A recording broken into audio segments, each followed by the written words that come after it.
Everything in our life is controlled by 3 decisions. And I think one of the most powerful things we could do to serve you is have you become clear of what the controlling force is that's controlling the quality of your life. And you and I both know it's not the amount of money in your pocket, it's not who you know, it's not even what you've been through. It's really the decisions you make moment to moment about a couple of different things. And the 3 decisions I made in that moment that I'd like to pull your attention to just real quick are, in this moment you're making these 3 decisions, by the way. The first one is, what are you gonna focus on? And whatever you focus on, you're gonna feel. In fact, many of us in this room, who's ever focused on something, you were thinking something horrible was gonna happen, you experienced the pain of that failure or that challenge in your life, and then it never ever happened. Who's had this experience? Say, I. And if things aren't bad in your life, you can always think of shit that hasn't even happened yet and feel bad in advance. Because whatever you focus on, you'll feel. Focus equals feeling, because if you start to take control of your focus, you take control of your life. And the second decision you make is, what does it mean? As soon as you look at something, think about something, focus on it, you gotta decide, what does this mean? Is this the beginning or the end? Is this punishment and reward? Is God trying to hurt me or trying to challenge me? Or is this nothing to do with God? I was just being a lazy bastard. Right? The meanings we give to things control our life. If you think it's the end of a relationship, are you going to behave the same way as you think it's the beginning of a relationship? In the beginning of a relationship, when you're totally in love with someone, what will you do for them? Tell me, what will you do? So when you have the meaning that this is the beginning of the relationship and this person's the most incredible thing, and you will do what for them? What will you do? Anything. When you're in that place, you do anything in the beginning of a relationship. In the beginning of a relationship, if your partner said, would you take out the trash? But after about 7 days or 7 weeks or 7 months or 7 years or 70 years, one day someone said, would you take out the trash? You go, what do I look like, your janitor? You go, what happened to our passion? I'll give you a clue. If you want a relationship to last, if you think it's coming to the end, do what you did in the beginning and there won't be an end. Because when you think it's the beginning, you behave differently than the end. The meaning we associate to things controls our entire lives. And when you come up with a meaning, it produces an emotion. And if you and I want to look at the quality of our life, there's only a way to define it. One way, really, that's real. How do you feel every day? If every day of your life you got $1 billion and every day you feel guilty or angry, by the way, nothing worse than an angry rich man or woman, isn't there? You just want to slap them, don't you? How do you have the right to be angry? But they find a way. But if you got $1 billion and you're angry and you're pissed off and you're guilty all the time, what is the quality of your life? You can be miserable no matter what you have, and you can be euphoric having nothing. We all know it's true. In fact, is it possible to learn to let, for example, all hell could be breaking loose around you, and you could just be sitting in a chair in this centered space, all hell breaking loose, and you could still feel great? Is that possible? Yes or no? Yes or no? Sure, but you and I live in a Western culture. Well, if you sit and bliss out, people come and take your furniture.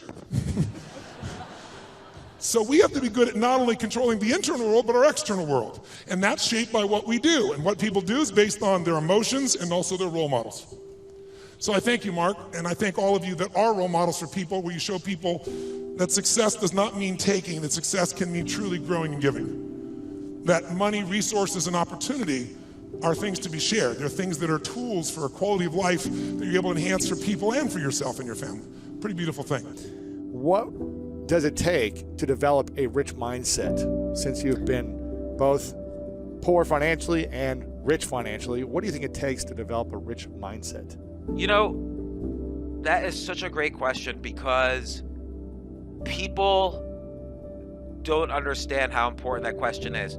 People say to me, James, I need to make a quick $10,000 really fast. What should I do this weekend? That's not that's not a reasonable question, and there's no answer to that. But mindset is, and it almost sounds like cliche, so I'll get it more practical, but there's so many aspects of mindset, but you have to realize that money is not, how should I put this? Money is not something you get so you can spend it. Money is a symptom of having a good growth mindset, not a scarcity mindset. So having an abundance mindset. So for instance, this is just an example, but I write down ideas every day. I write down 10 ideas a day, and often I write down ideas for other people. I might write down, 10 ideas for Google, and I'll send them to Google. And as a result, I've been invited to visit, and I visited Google, Facebook, LinkedIn, Quora, Twitter. I visited all these companies because I share ideas with them. Do you know who Charlemagne the God is from Of course, the Breakfast Club? Great guy. So I once sent him a list during the pandemic. I sent him, hey man, I heard this recent interview you did with Joe Biden, and there was something you said there that really intrigued me. And so I outlined, just for the fun of it, I sent him an outline of a book I felt he should write. And I said, just ignore this note or do it. I don't care. And he did it, and he wanted to involve me. And I said, no, just do it. You should do this book. And what circumstances happened that I ended up doing it with him, but I really was fine if he had just done it. And people ask me, aren't you afraid of sharing your ideas? Won't people steal your ideas?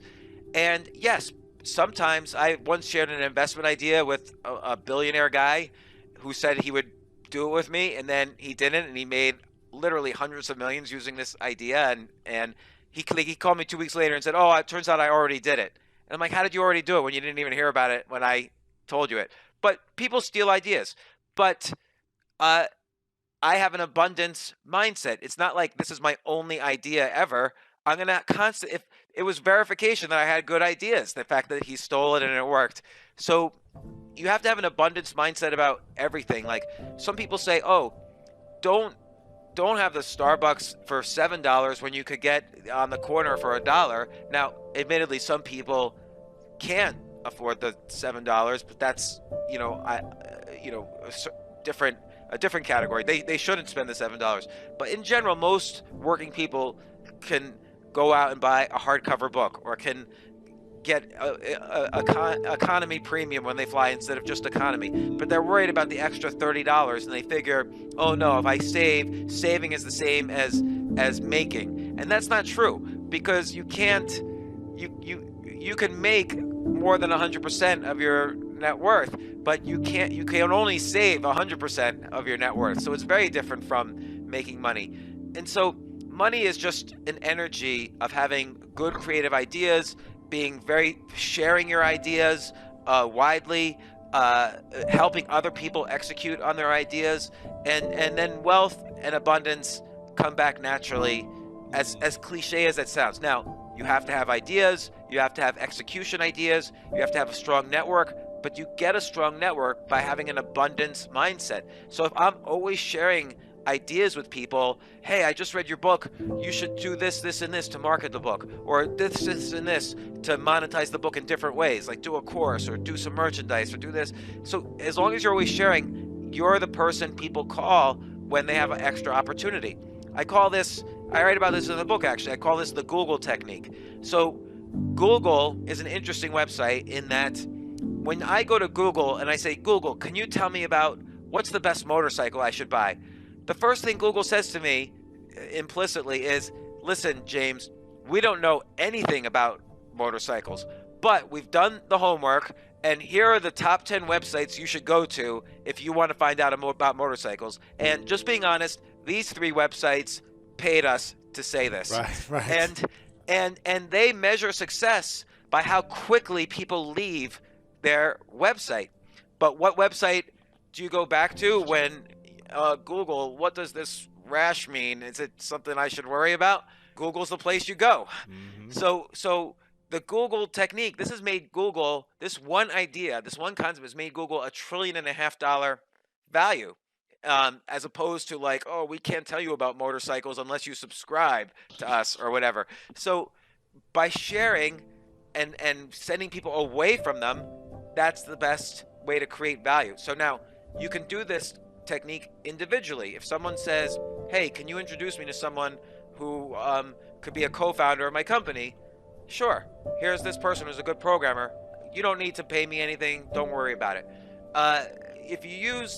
You might not be worth $1.5 trillion using this technique, but you'll be worth something, because there's opportunities always flow back. And it's not woo-woo to say this. It's not like an energy thing or a karma thing. It's just that's how abundance mindsets work. And so when I was really depressed about losing all my money, I thought, oh my gosh, I had won the lottery. I worked really hard for 5 or 6 years, and I made a lot of money, and then I blew it all. I had to realize that I didn't win the lottery, that I didn't just get lucky, that I needed to just start coming up with ideas again and exercising my idea muscle.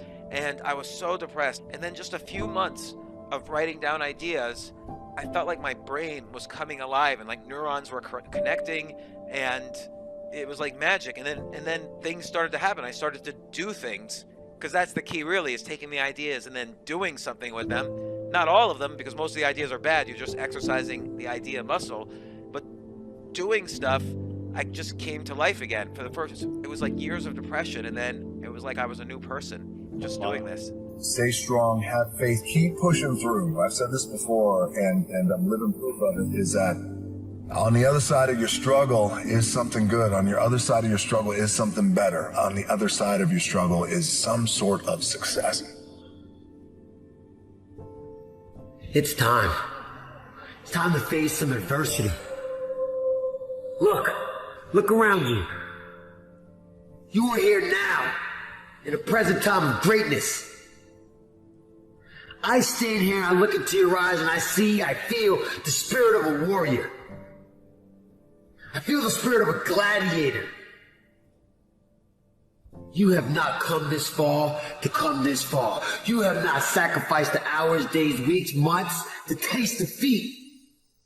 You have the warrior spirit in your soul. You have the warrior mindset. And now they want to throw shade at you, but your shield deflected it. You tell them winning in progress over here. So please eliminate the negative vibe. It's time to remove them from your circle and find yourself a positive tribe. When you can realize that your worst days were truly your best days.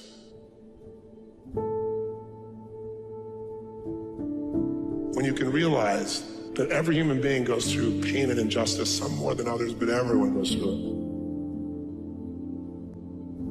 it. Everyone's had someone be completely unjust to them. Everyone has had someone hurt them who they loved and cared for deeply, or they trusted, or they looked to for support or love. It's part of how we grow spiritually. And the decisions we make in this moment, which are based in either love or fear. We can get so wrapped up in the details.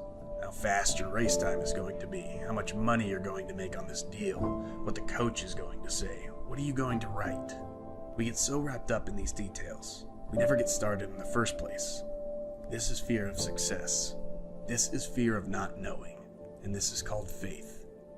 Go where there is no path and leave a trail. Don't focus on the fear. The fear is going to be in the room anyway. It's how you deal with things at that age. And then you grow up, but you don't necessarily shed that habit, that mentality. And it becomes obvious, right? I mean, you can talk to someone for 30 seconds and you know right away if they have that victim mentality. The world's falling down, they're tired, they have so much to do, they're so busy, X, Y, and Z. I start to say, what if I can pull this off? It's the what if I can pull off a miracle. What if I can become someone that no one thinks I can be?